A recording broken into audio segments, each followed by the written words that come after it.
¿Cómo están? Buenas noches con todos. Bienvenidos a nuestro ya acostumbrado live.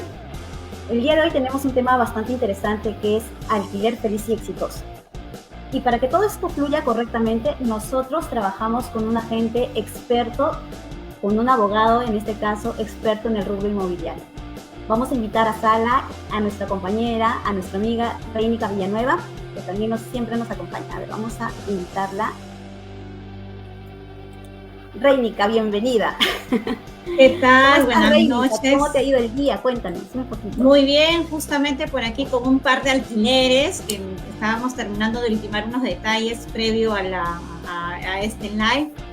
Así que preciso como para que puedan estar atentos y toda la información rica y poderosa que va a haber aquí se pueda nutrir a todos nuestros amigos y clientes que están justo por alquilar o pensando alquilar un inmueble. Por ahí una amiga me dice: Reinica, mi inquilina de años ya se retira, por favor ayúdame para alquilar mi departamento. Entonces, mira, justo a pelo le ha caído este live.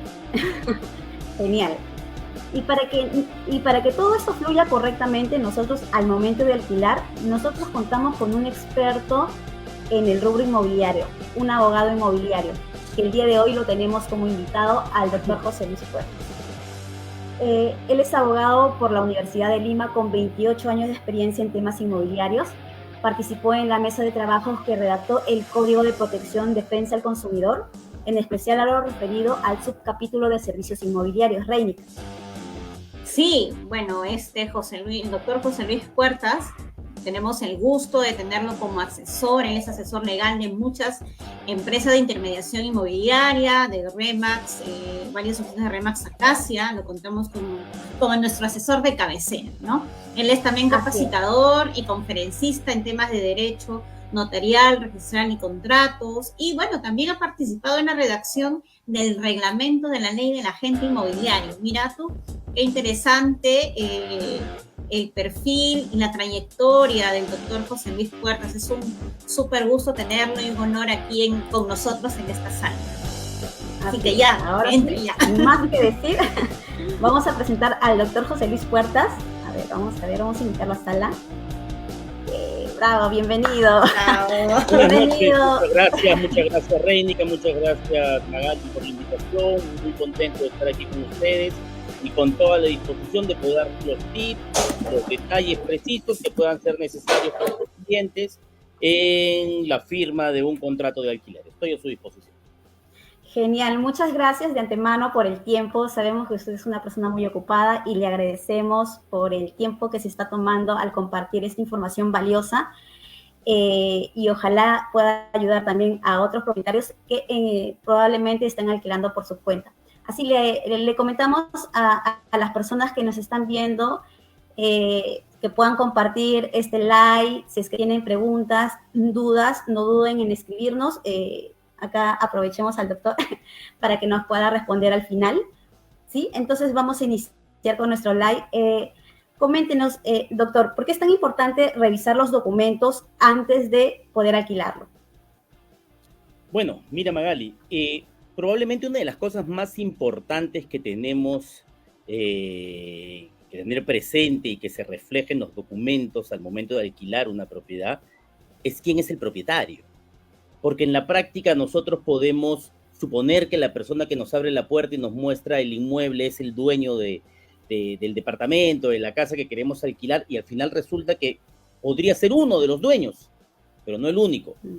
Podría ser una persona que está en un proceso de sucesión intestada, pero aún no culmina, ¿no? O que se encuentra, qué sé yo, él está separado y se siente como único propietario del inmueble, cuando en realidad es de él y de su esposa. Por poner algunos ejemplos que se me pueden ocurrir. Entonces, la copia literal, el certificado literal de la propiedad nos va a permitir saber con exactitud quiénes son los propietarios registrales del inmueble. Y eso va a reducir riesgos al inquilino, para saber con quién está contratando. Estoy contratando con aquella persona que es propietaria y que por ende me puede suscribir un contrato de alquiler con toda tranquilidad sin que nadie se vaya a oponer. Otras cosas también que me permiten de alguna forma ver en los documentos y que no necesariamente es tan relevante, pero siempre es importante, el inquilino tiene que saberlo. Si es que hay una hipoteca en el inmueble, si es que hay una demanda, una medida cautelar de no innovar, qué sé yo, algún tipo de cargo, gravamen que el inquilino deba conocer. Sobre todo si estamos hablando, por ejemplo, no ya de una casa o un departamento, sino de un local comercial. Si hay cargas técnicas, podrían generarme alguna dificultad para, por ejemplo, obtener una licencia de funcionamiento en ese local comercial.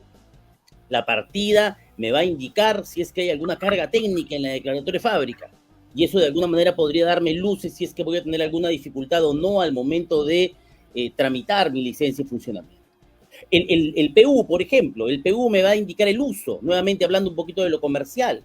Si el uso es de vivienda, y yo pienso que ahí puedo poner un restaurante, una pollería y qué sé yo, pero el uso es de vivienda, mientras que no pueda cambiar, mientras que no cambie el uso a comercial, yo no podría apuntar a alquilar esta propiedad para poner un comercio, para poner un negocio, ¿no? Tendríamos primero que evaluar la posibilidad de cambiar el uso de vivienda comercial para poder ya pensar recién en alquilar para poner un negocio. Entonces los papeles, los documentos, HR, PU, copia literal actualizada, como documentos básicos y documentos de identidad o de los propietarios, son necesarios para poder calificar una propiedad y tener en claro con quién estoy contratando y bajo qué condiciones estoy contratando. ¿Y cuál sería la consecuencia en caso, porque acá tenemos personas, dueños, propietarios que lo alquilan por su cuenta? ¿Cuál sería la consecuencia que estos propietarios alquilen si es que de repente hubiese algún inconveniente en la documentación? Claro, lo que ocurre, ya no visto del lado del inquilino, sino más bien del lado del propietario, lo que ocurre es que un adecuado filtro en el inquilino nos va a reducir riesgos a futuro de la posibilidad de que se presenten impagos o incumplimientos del contrato y qué sé yo. Y en cuanto al propietario y los documentos que corresponden, puede ser que se han presentado pocos, pero sí algunos casos en los que hay información en registros públicos que el propietario desconoce, porque son anotaciones que se han presentado en desconocimiento total del propietario. Él dice, no, todo está todo perfecto. Y resulta que cuando sacamos una copia literal había una demanda, había una medida cautelar que naturalmente él no tiene por qué conocer porque justamente se anota sin pedirle permiso. Entonces, es importante tener un certificado literal claro, preciso, actual, completo, para que el propietario también pueda ver, ok, sí, todos los papeles están como yo sé que estaban y no hay ninguna anotación que yo no conozca y vamos adelante. Perfecto. Reiniga, ¿quieres acotar algo? No se te escucha, no se te escucha. Clarísimo, clarísimo. Gracias, doctor José Luis. A veces no lo entienden muchos propietarios cuando nosotros vamos a trabajar el inmueble. Dicen, ¿pero por qué? ¿Pero si es mío? Entonces se explica con casos sencillos, anécdotas, situaciones. He tenido a familiares, amistades que me decían, Reinica, yo no sabía, y viene la esposa que estaba en el extranjero a reclamar también y hay un problema, ¿no? Ay, no, es que era el familiar de mi esposo y ahora llegó la esposa, dice que si no pagamos esto porque ya no ha recibido, o sea, empiezan los conflictos y eso de todas maneras te altera, ¿no? O sea, estar pensando en que en cualquier momento viene la otra propietaria que está en su justo derecho a pedir que suban la renta o a que desocupen el inmueble, etcétera, etcétera, ¿no? Entonces creo que eso protege a ambas partes y se quiere hacer las cosas, como dicen, bien. Lo que es muy importante es que tanto propietario como inquilino tengan claras las reglas y sepan lo que están contratando. Podría darse el caso, naturalmente no es mi recomendación de ninguna manera, pero podría darse el caso dentro del ejemplo que tú estás planteando, que tenemos una sociedad conyugal donde uno de ellos no puede firmar, está en el extranjero, no otorgó poder, qué sé yo, lo que fuere, y solamente va a firmar el que está aquí en Perú. Y ya está. En tanto el inquilino conozca esta situación y sepa el riesgo que hay, que es lo que tú acabas de describir, que el cónyuge que está afuera, el no domiciliado, venga y diga, oye, yo también soy propietario y nadie me está pagando, yo estoy separado de este señor. Entonces, si el inquilino conoce de ese riesgo y aún así quiere contratar, que quede claro que él ya sabía lo que está suscribiendo. Naturalmente la recomendación es, si es una sociedad conyugal, los propietarios, ambos deben de firmar. Y si hay uno que no puede, pues que otorgue poder, ya sea un familiar, ya sea el cónyuge que va a suscribir el contrato de alquiler, en representación de ambos en este caso. Perfecto, perfecto. Y por ahí me lleva a la siguiente pregunta, en este caso, por ejemplo, ¿no? Mucho se escucha y también amistades me comentan, ¿no?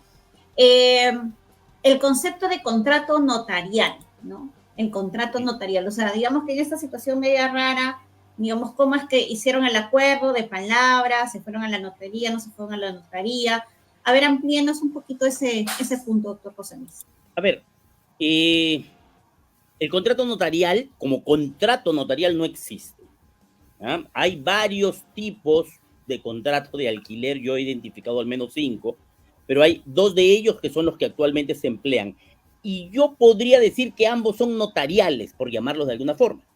Uno de ellos está al amparo de la ley 3021, que incluye la cláusula de allanamiento a futuro, y ese contrato lleva firmas legalizadas y podría, de alguna manera coloquial, entenderse como contrato notarial, porque fui a notaría y legalicé mis firmas. El otro, que el nombre completo es cláusula de sometimiento al procedimiento especial de desalojo con intervención notarial, así se llama, la ley 30933. Ese es por escritura pública y obviamente también se hace en notaría. Entonces hay una pequeña diferencia entre uno y otro. En costo, muy importante diferencia, en una es legalización de firmas y el otro es escritura pública. Pero también en lo que es el supuesto totalmente negado, pero no improbable, de que nos veamos enfrentados a un posible desalojo. Por un lado, el contrato con cláusula de allanamiento a futuro supone un proceso judicial, en el caso de desalojo, y el contrato de, vamos a llamarlo de manera corta, desalojo notarial, la escritura pública, es efectivamente un procedimiento a nivel notarial, que de todas maneras tiene, una vez que salga el acta de desalojo que emite el notario, de todas maneras tiene que ir al Poder Judicial para que se ordene el lanzamiento, porque el notario no puede ordenar el lanzamiento. Pero digamos que si lo llevo por el lado del desalojo notarial, voy a reducir plazos de manera interesante. Siempre tengo que ir al Poder Judicial, pero voy a reducir plazos. Sumado al hecho que mientras que el contrato con firmas legalizadas, con cláusula de allanamiento a futuro, no deja de ser una hojita A4 que se me puede perder por ahí, el contrato con la cláusula de desalojo notarial es una escritura pública, que eventualmente si se me extravía el testimonio, yo voy a notaría y pido una copia. Y la escritura pública está en el archivo del notario para siempre. Entonces puedo pedir cuantas copias yo desee. Y esa es un poquito la diferencia entre uno y otro, ¿no? O sea, si tiene el mismo fin, pero el proceso es diferente, ¿cuál tarda más en realizarse? De repente el tema del desalojo notarial, tienes que cumplir ciertos procesos para llegar a realizar eso. ¿Cuál tarda más en suscribirse o cuál tarda más en desalojar? Las dos preguntas, las dos. En suscribirse el contrato de alquiler con cláusula de allanamiento a futuro, toma lo que te demora ir en la notaría y pedir que te legalicen las firmas. Te va a tomar sí. 25 minutos, media hora, no te va a tomar más. El contrato con cláusula de sometimiento al procedimiento especial de desalojo con intervención notarial, que es la ley 30933, eso es una escritura pública. Y tienes que redactar una minuta de arrendamiento firmada por abogado. Y luego llevar esa minuta a la notaría y la notaría te citará al día siguiente o un par de días para que vayas a firmar la escritura pública de arrendamiento. Y pasarás por tu biométrico y presentarás eso. Es como que fuera una compraventa, pero naturalmente no lo es. Pero digamos, el procedimiento, hay una escritura pública de por medio. Toma, qué sé yo, un par de días, ¿no? Tiene mucha más seguridad, a mi humilde entender, y es en muchos sentidos mejor. Ahora bien, ¿cuál de los dos proceso o procedimiento? Porque a nivel notarial es procedimiento y a nivel judicial es proceso. ¿Cuál de estos dos desalojos toma más tiempo? Bueno, el desalojo con cláusula de allanamiento a futuro va a tomar más tiempo que el desalojo notarial. Sin embargo, y esta es la parte un poquito delicada del tema, cuando salió la ley 30933, el si mal no recuerdo, 24 de abril del 2019, de la lectura de la ley, pues yo la veía maravillosa, pero en la penúltima línea, todo lo bueno que podía tener esa ley, a todo lo que podía apuntar, en la penúltima línea, digamos que retrocedimos 10 pasos, cuando la norma señala que el acta notarial podrá ser impugnada en sede judicial. ¿Eso qué significa? Que corrimos a nivel notarial, todo salió perfecto, el acta entra en sede judicial, y si el inquilino quiere seguir dilatando, impugna el acta. Y en sede judicial nos vamos a demorar el tiempo que sea, el tiempo que el abogado del inquilino quisiera dilatar, ¿no? Pero, de todas maneras, a la pregunta, ¿cuál es mejor? Para mí, el desalojo notarial, la escritura pública es mucho mejor que el otro contrato. Okay. Ahora, yo recuerdo... Magali, yo recuerdo ese documento de minuta, entiendo que al hacer escritura hay un testimonio, ¿no es cierto? Por supuesto. Ya, una vez me presentaron una minuta de alquiler, no, digamos que es antes que contraten mis servicios, y me dijo, acá está la minuta, pero nunca llegué a ver el texto, o sea, quedó en minuta con legalización de firmas, más al parecer no lo elevaron a escritura. Se agarraron la minuta en la notaría, legalizaron firmas, y yo le dije, ¿y la escritura? No, acá está la minuta. Entonces, como que, ¿se puede quedar en el aire? Mira, ¿Qué pasó ahí? A ver, si solo se quedó en minuta, ahí hay varias cosas para analizar. Primero, si solo se quedó en minuta, la cláusula de desalojo notarial no vale. Porque un requisito para que esa cláusula tenga valor es que se eleve escritura pública. O sea, si en la minuta se incluyó cláusula de desalojo notarial, se va a tener por no puesta. No tiene ningún valor. No puedo irme a un procedimiento de desalojo notarial, porque esa minuta nunca se elevó a escritura pública. ¿Podría quedarse solo en minuta? Sí, claro, si no paga los derechos notariales se va a quedar solo en minuta. Ahora, lo otro, tener en consideración, y que a mí siempre me causa un poco de sorpresa, es que un notario legalice firmas en una minuta. No tiene sentido. La minuta empieza diciendo, señor notario, sírvase usted de extender en su registro de escrituras públicas. Yo le estoy dando una instrucción al notario. Le estoy pidiendo que eleve a escritura pública esa minuta. Y el notario legaliza firmas. O sea, yo lo que le estoy pidiendo al notario es protocolízame este contrato y conviértelo en un instrumento público. Y el notario me legaliza firmas a pedido mío, a pedido verbal mío. Es como que venga un cliente y te diga, alquílame esta propiedad. Y tú cuelgas un letrero que dice, se vende. Es exactamente lo mismo. Entonces, no le encuentro mucho sentido de legalizar firmas en una minuta. Si yo quería que se quede en una minuta, entonces no debía ser minuta. Debía ser un contrato privado. Y con firmas legalizadas. Y sin cláusula de desalojo notarial, para que el documento esté fino, esté bien redactado, y no tenga yo que entender por no puesta una cláusula que en realidad, si la puse, era porque yo quería que esa cláusula tenga valor. Y para eso debía elevar la escritura pública si es que yo hubiera hecho una minuta. Por eso yo cuando converso con propietarios y me dicen, no, yo conozco a mi abogado, yo siempre he hecho, le digo, pero no es lo mismo, porque hacen esas cosas medias raras que yo vi y que, bueno, sí es parte de una historia no tan bonita cuando tenía que salir el inquilino de ese inmueble. No salió bonito, entonces ya, bueno, yo todavía no entraba ahí, pero vi de un lado cercano de que, bueno, trataron de llevar la fiesta en paz, pero... Lo que pasa es que lo que ocurre es que el derecho es como la medicina. Tiene especialidades, realmente tiene especialidades.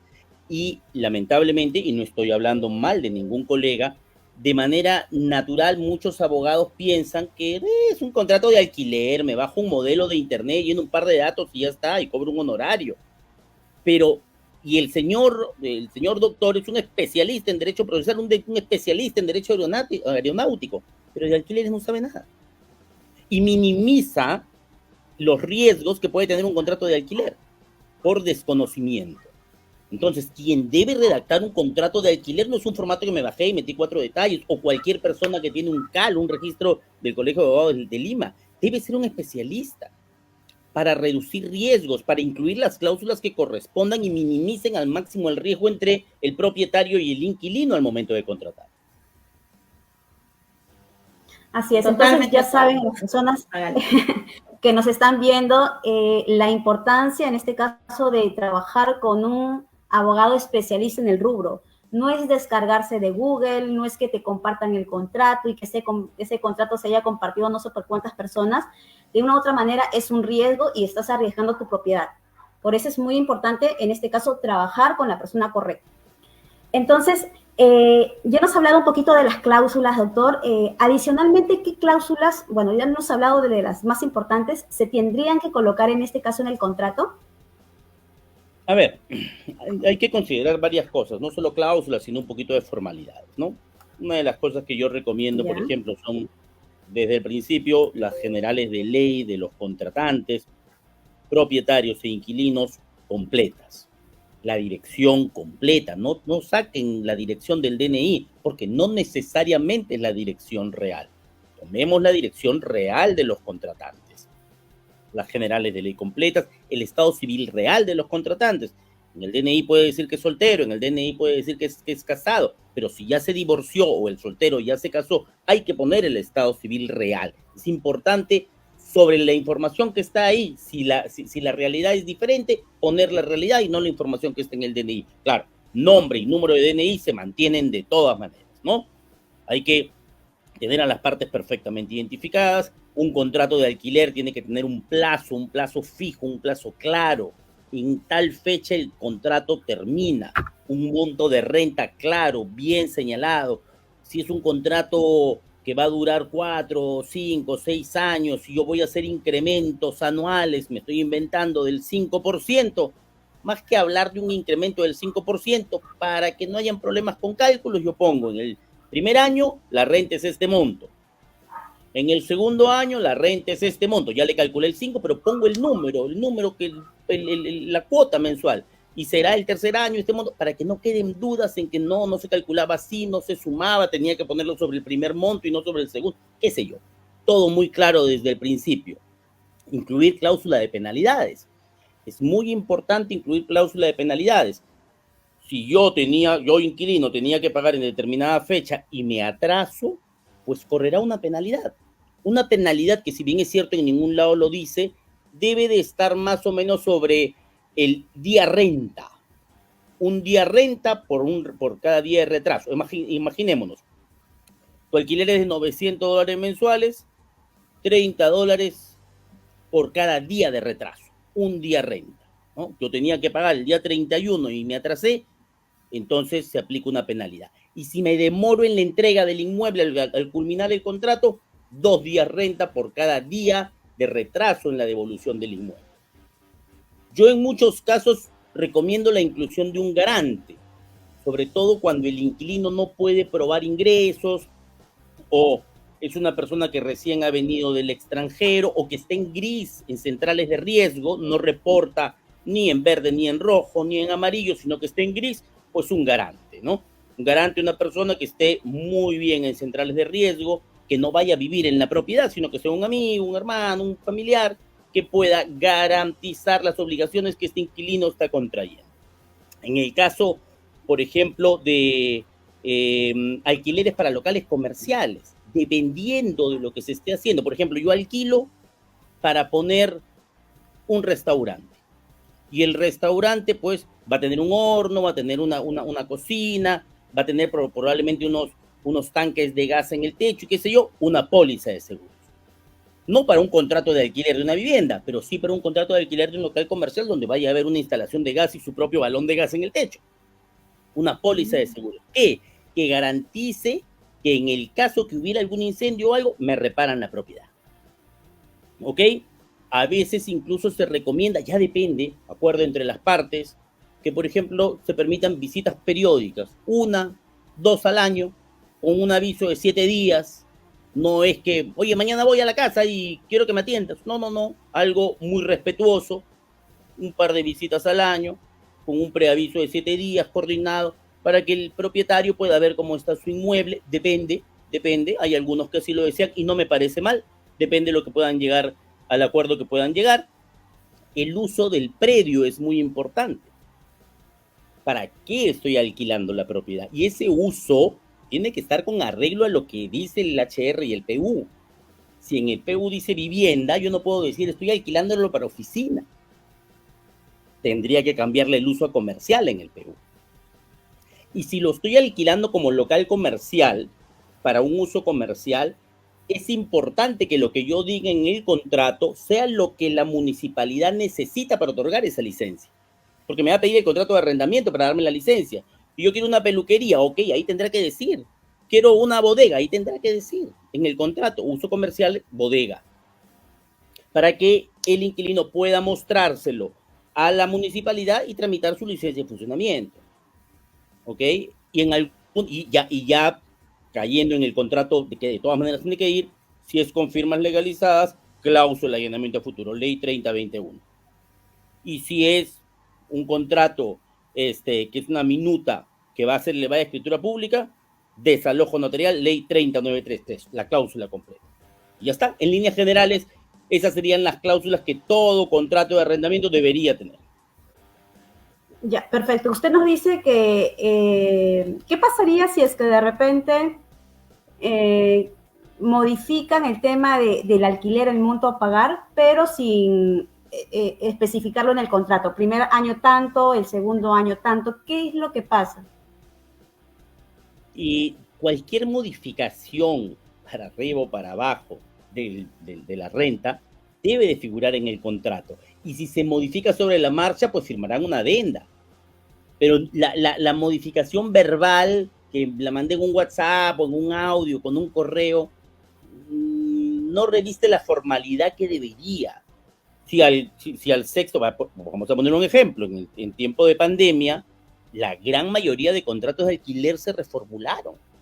Los inquilinos decían, ok, yo no puedo seguir pagando esto, primero porque no puedo ni trabajar en la propiedad. Yo tengo que alquilar una oficina, un local comercial. Quiero seguir pagando, pero no puedo pagar ese monto. Quiero renegociar. Y esas nuevas negociaciones terminaban en una adenda que modificaban la cláusula de renta. Entonces, ante cualquier modificación, no solamente de precio, no solamente de alquiler, perdón, de renta, sino también de plazo o de condiciones, debe de figurar en una adenda que, por ley, si yo he incluido la cláusula de allanamiento a futuro en el contrato principal, en la adenda haré las modificaciones, pero también incluiré la cláusula de allanamiento a futuro otra vez. Y legalizaré las firmas, aunque la adenda sea para modificar, que me quedo 3 meses más. Ok, firmemos una adenda, legalicemos firmas y pongamos cláusula de allanamiento a futuro para mantener la fortaleza del contrato primigenio. Perfecto. ¿Por qué es importante depositar bueno, en el contrato se debería colocar también el número de cuenta de la persona a quien se va a abonar, ¿no? ¿Qué pasa si es que de repente le entregan efectivo? ¿Qué pasaría? A ver, hay dos cosas para mencionar. Lo primero es que la ley de desalojo notarial exige que en el contrato se señale un número de cuenta donde debe ser depositado. Y eso está en la ley. En la cláusula de allanamiento a futuro, sí podríamos hablar de que sea un pago en efectivo. Podríamos, sin embargo, y no me cansaré de decirlo, y siempre que doy capacitaciones lo digo de esta manera, los que ya me conocen saben, lo que a continuación voy a decir, es deporte nacional evadir impuestos, y eso no está bien. Eso no está bien. El pago en efectivo llama a la evasión tributaria. Por eso es que en el contrato de alquiler ponemos un número de cuenta, una cuenta de destino con su código interbancario para que el inquilino deposite en esa cuenta. ¿Qué mejor prueba que el depósito desde mi cuenta de origen a su cuenta de destino? Él no podrá decir que no le pagué, porque está totalmente probado con el rastro financiero de que yo he efectuado ese pago. Y además, esos ingresos en la cuenta del propietario lo obligan a pagar su 5% de primera categoría, como corresponde. Reinica, ¿quieres agregar algo? Bueno, es reafirmar, ¿no? Porque sí, ya en varios alquileres creo que ya voy, ya voy haciendo y bueno, todo va bien, pero sí me cuentan casos no tan bonitos, ¿no? Que suceden o a veces lo quieren hacer de otra forma. Entonces, totalmente claro, ¿no? A veces tampoco hacen adenda y sigue el inquilino sin contrato en el inmueble. Yo le digo, no, no, por favor, le digo, no, de una vez urgente, ¿desde cuándo estás sin contrato? No saben. Y le digo, no, te voy a pasar acá, por favor, con el doctor José Luis, para El que contacto puedas del doctor. hacerlo de una vez el Para que lo contrato, ¿no? O asesore. sea, claro, para que lo asesores, le digo, si tú ya lo has hecho con alguien, ponte en contacto, no dejes, por favor, a tu inquilino sin contrato. Eso es pecado mortal, ¿no? Así es. ¿Y qué pasa si es que en este caso el propietario no paga sus impuestos? ¿Qué pasaría? Y si es que de repente el inquilino demora en cancelar y no se Bueno, quiere ir.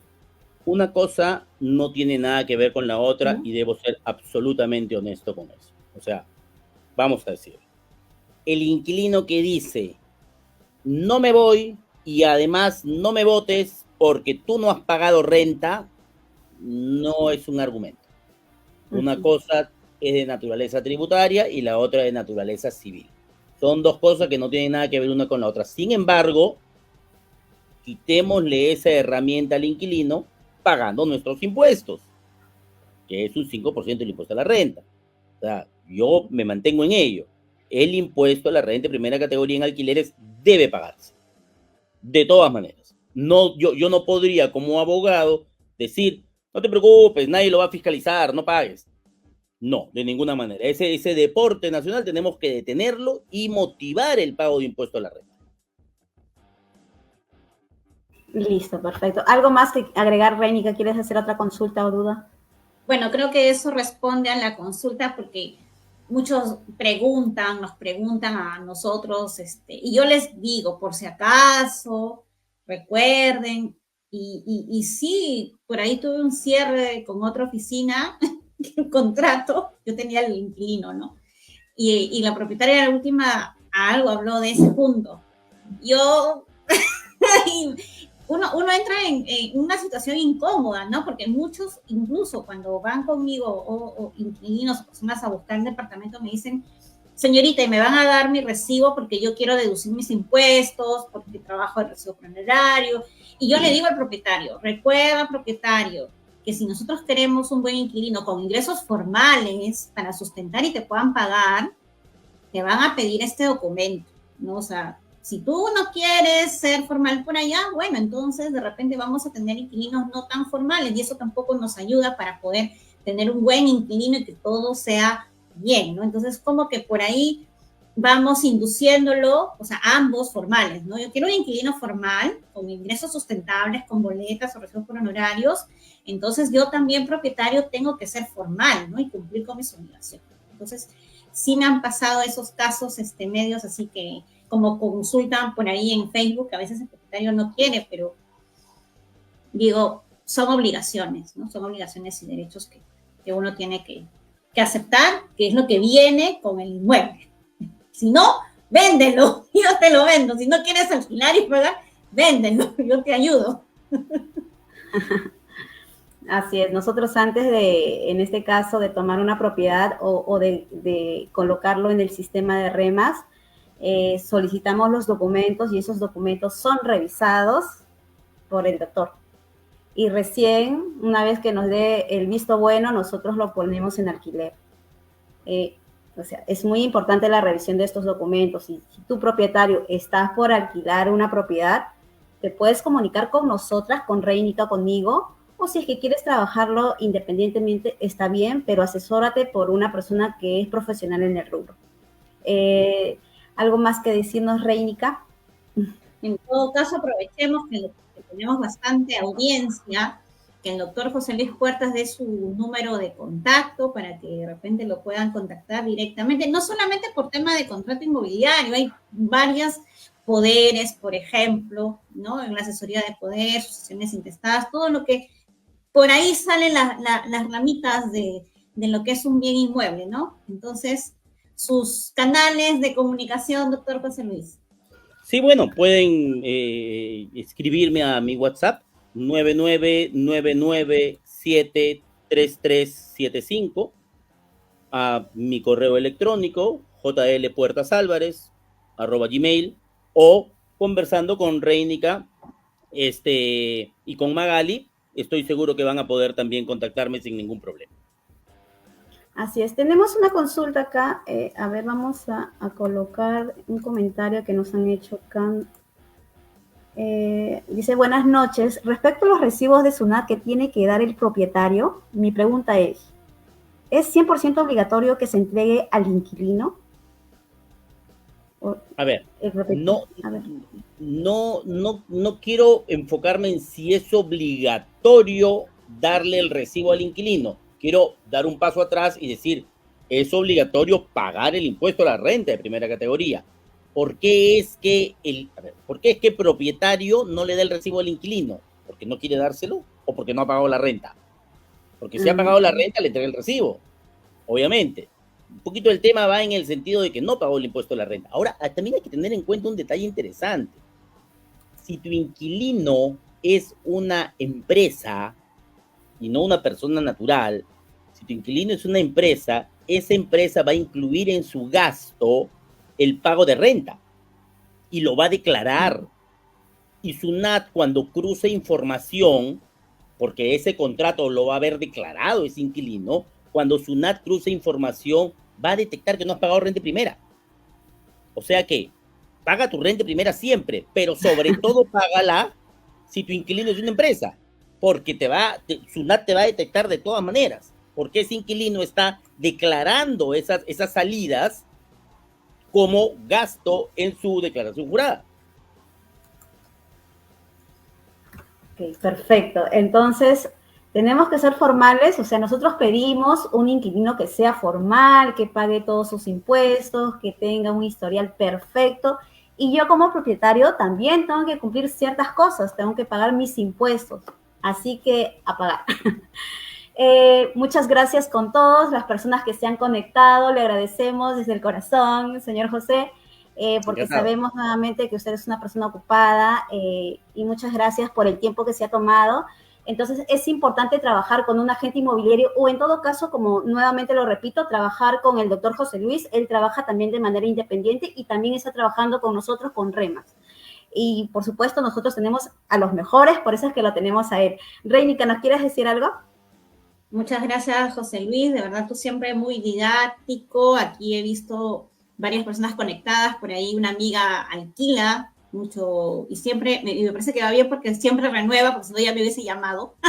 Siempre renueva con su inquilina porque le va bien y eso es bueno que continúen digamos, este contrato, ¿no? Que todo sea de manera exitosa y feliz, y siempre poniendo la velita para que cumplan con el pago de la renta y que nuestros filtros hayan sido buenos y el contrato también, ¿no? Y eso es bonito, ¿no? Cuando todo fluye de una manera exitosa, como dicen, con la receta, con los documentos adecuados, con la revisión adecuada, los profesionales preparados para en el tema de alquiler, porque siempre está ahí el dolor, el riesgo, el miedo, el temor, porque se ve en cada caso, se ven casuísticas, incluso hay hasta series que ha habido como sabemos, de Don Ramón y el señor Barriga, ¿no? De manera humorística. No queremos esas situaciones, por eso, aquí con el doctor José Luis Puertas, con Magali y conmigo van a tener un alquiler exitoso y feliz. Ya, ahora sí, sus últimas palabras, doctor José. De la noche. ¿Algo más que agregar? Bueno, nada, gracias a ustedes por la invitación, recordarle a todos sus clientes que realmente, y se lo digo de todo corazón, es muy importante buscar a los especialistas para contratar. Cuando nosotros estamos alquilando una propiedad, le estamos dando nuestro capital de vida a un tercero que probablemente es un desconocido, a alguien con la esperanza de que esa persona cumpla una serie de cosas. Me entregue el inmueble en la fecha pactada, me entregue el inmueble en las mismas condiciones que se lo di y me pague la renta de manera puntual. ¿Qué me protege ante esa situación? Especialistas adecuados, los agentes inmobiliarios que nos acompañan, un abogado inmobiliario que conozca del tema, un buen contrato, sobre todo una buena y fina calificación del inquilino. No hay que alquilarle primero, hay que tener una fina calificación del inquilino para evaluar alternativas y buscar el mejor contrato en favor del propietario. Perfecto, sin más que decir, nos despedimos. Muchas gracias a todos, a los dos y a las personas que se han conectado. Hasta luego. Gracias, hasta luego. Gracias.